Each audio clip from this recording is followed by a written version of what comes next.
नमस्कार दोस्तों, भगवान आप सभी का भला करे और आपकी सारी इच्छाएं मनोकामनाएं पूरी हो। दोस्तों, आज मैं आप सभी को धन के विषय में सबसे महत्वपूर्ण जानकारी देने वाला रहूंगा, जिसमें दुर्लभ स्थितियां बताई जाएगी जो बेहद ज़्यादा धन को दर्शाती है और हाथ में कौन से ऐसे निशान होते हैं जो बेहद जल्दी और बहुत सारा धन देने में सक्षम होते हैं। तो जब भी हमारे हथेली में बुध की रेखाओं में मजबूती देखने को मिलती है और बुध की रेखाओं के साथ साथ सूर्य की रेखा या भाग्य की रेखा, कोई भी रेखा मजबूत अवस्था में जा रही है, तो ये धन की बहुत अच्छी स्थितियों को यहाँ निश्चित रूप से दर्शाता है। लेकिन इन सब के द्वारा जो चिन्ह बनते हैं वो बहुत ज़्यादा शुभ फलकारी होते हैं। जैसे कि मस्तिष्क रेखा के द्वारा ट्रायंगल का साइन बनना। अब इस तरीके का अगर ट्रायंगल बना हुआ है तो ऐसा व्यक्ति अपने अंतिम सांस तक पैसा बनाते रहते हैं, पैसा कमाते रहते हैं, क्योंकि यहाँ पर जो मस्तिष्क रेखा है ये इनकी बुद्धि, विवेक, ज्ञान, योग्यता के बलबूते पर होने वाले प्रगति, समृद्धि और विकास को दर्शाता है। जो बुध की रेखा है ये इनके खुद के गुणों को, व्यापार की दृष्टियों को और निर्णय लेने की क्षमताओं के साथ साथ योग्यताओं को दर्शाता है। और उसमें अगर इस तरीके का ट्रायंगल आपका बन गया माइंड लाइन पे, चाहे ऊपर हो या नीचे कहीं भी, तो आप सीधे के सीधे समझ जाइए कि जो भी आप निर्णय खुद के बल बुद्धि के अनुसार लेंगे, खुद के पास्ट एक्सपीरियंसेस के अकॉर्डिंगली लेंगे या खुद के स्तर पे कोई भी आप काम करेंगे, आपको बहुत ज़्यादा पैसा आने वाला है, बहुत ज़्यादा समृद्धि होने वाला है। और ट्रायंगल और स्क्वायर ऐसे जो चिन्ह होते हैं ये मजबूती के चिन्ह होते हैं, ये हमको सिक्योरिटी प्रोवाइड करते हैं। तो यहाँ पर यह जो फॉर्मेशन बनता है ये कंफर्मेशन देता है कि जब तक आप अपने खुद के बुद्धि विवेक का उपयोग करेंगे, खुद के ऊपर भरोसा रखकर काम करेंगे, आप विफल जीवन में नहीं हो सकते और बहुत ज़्यादा पैसा कमाते हुए ऐसे जातक देखने को मिलते हैं। दूसरा, जब रेक्टेंगल का साइन इन्हीं सब रेखाओं के अतिरिक्त बन जाता है, जिसमें चंद्र की भूमिका, भाग्य रेखा, मस्तिष्क रेखा और हल्का सा राहु और मंगल की भूमिका भी आ जाती है, तो ये कंफर्मेशन देता है कि ऐसे जातक जिस भी काम में अपना महत्व डालेंगे, जो भी कर्म करेंगे, उन सब में इनको सफलता मिलेगा। जन्म स्थान से दूर रसने बसने की पूरे संभावनाएं यहाँ पर बन जाती है। इसके अलावा दूसरों से सहयोग अच्छा मिलना, जीवन में बहुत ज़्यादा प्रगति, समृद्धि, जन्म स्थान से दूर जाकर के करना, शादी के तत्पश्चात बहुत ज़्यादा उन्नति हो जाना। तो अगर मस्तिष्क रेखा के नीचे इस तरह के चिन्ह बन रहे हैं तो आप समझ जाइए कि 35 साल के पहले तक ये सारी स्थितियां आपके जीवन में उत्पन्न हो जाएगी और कम से कम 2 या उससे अधिक माध्यम आपके जीवन में बन जाएंगे बेहद पैसा कमाने की और अच्छा खासा फाइनेंशियल स्टेबिलिटी मेंटेन करने के। और अगर यही सारे चिन्ह मस्तिष्क रेखा के ऊपर बनते हैं कहीं भी,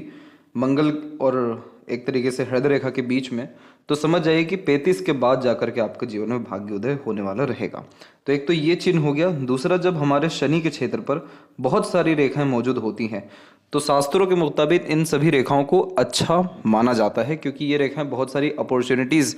ऐसे इंसान के जीवन में ला करके देती है कि ऐसे जातक अलग अलग तरीके का जो भी काम करें, इनको अंततः सफलता भी मिलेगा, प्रसन्नता भी हासिल होगा और अनेकों माध्यम से धन अर्जन होने के कारण जीवन में कभी भी धन के विषय में ज़्यादा सोचना विचारना नहीं पड़ेगा। उसी के अतिरिक्त अगर सूर्य की रेखा बहुत मजबूत है, जैसे इस हथेली में जीवन रेखा से सूर्य की रेखा निकली हुई है, तो ऐसे जातकों को नाम सम्मान के साथ साथ धन, वैभव, कीर्ति की भी प्राप्ति हो जाती है। तो ये चिन्ह अगर आपके हाथ में मौजूद है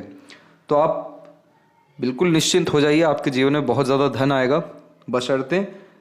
पूरी हथेली विश्लेषण के बाद ही यह निर्णय लिया जाता है कि कब से जीवन में बहुत ज़्यादा पैसा आएगा। जैसे इस हथेली का अगर यहाँ पर जजमेंट लें तो यहाँ पर 27 के एज के बाद से बहुत ज़्यादा पैसा आता दिखाई दे रहा है और खुद के किए गए किसी भी तरह के काम से अत्यंत सफलता दिखाई दे रहा है। बुध के क्षेत्र पर अगर सीधी खड़ी रेखाएं ज़्यादा हैं तो इसका सीधा तात्पर्य होता है कि ऐसे जातक व्यापार, शेयर मार्केट, ट्रेडिंग, कंसल्टेशन और किसी भी तरह के लेन देन के काम से, मार्केटिंग, कम्युनिकेशंस के काम से बहुत ज़्यादा पैसा कमाएंगे।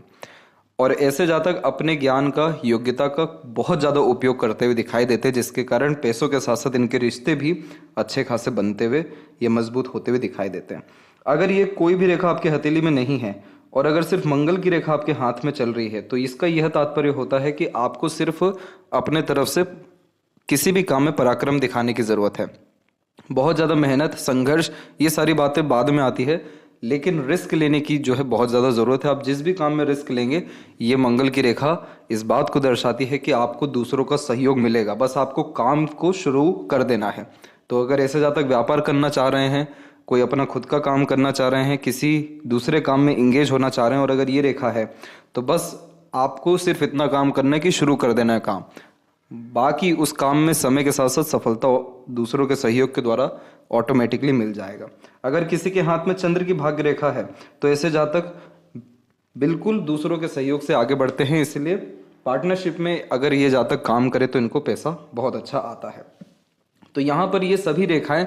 अंततः पैसा दर्शाती है, अलग अलग माध्यम से पैसे आने की योगों को दर्शाती है। लेकिन जब बहुत ज़्यादा अच्छा पैसा जीवन में देखने को मिलता है तो ट्रायंगल या रेक्टेंगल या स्क्वायर जैसे चिन्ह, बुध की रेखा, मस्तिष्क की रेखा या भाग्य की रेखा के द्वारा बनना अनिवार्य है। चाहे आपके दाहिने हाथ में बने चाहे बाएं हाथ में बने, इससे कोई बहुत ज़्यादा महत्वता नहीं होती है, लेकिन यह चिन्ह हथेली में होना चाहिए। और अगर यह चिन्ह है और ऐसे जातक अगर व्यापार नहीं कर रहे हैं तो इस चिन्ह का भी पूर्णतः लाभ आपको नहीं मिल पाएगा। तो यह चिन्ह बहुत ज़्यादा पैसों को, समृद्धि, विकास को दर्शाती है। तो आशा करता हूँ ये जानकारी आपके बहुत काम आई हो। तब तक आप अपना ध्यान रखें। आपका बहुत बहुत धन्यवाद।